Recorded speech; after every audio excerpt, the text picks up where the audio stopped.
জরিমানার কবলে পড়লেন অস্ট্রেলীয় ব্যাটার টিম ডেভিড।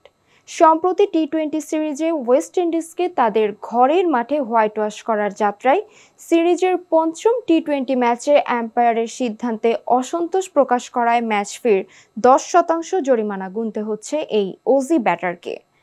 একই সঙ্গে তার নামের পাশে যুক্ত হয়েছে একটি ডিমেরিট পয়েন্টও।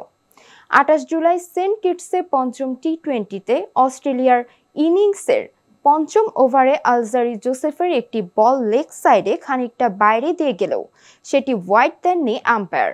এতে তিনি অসন্তুষ্ট হয়ে দুই হাত প্রসারিত করে আম্পায়ারের দিকে এগিয়ে যান। আইসিসির নিয়ম অনুযায়ী এটিকে অশোভন আচরণ হিসেবে গণ্য করা হয়।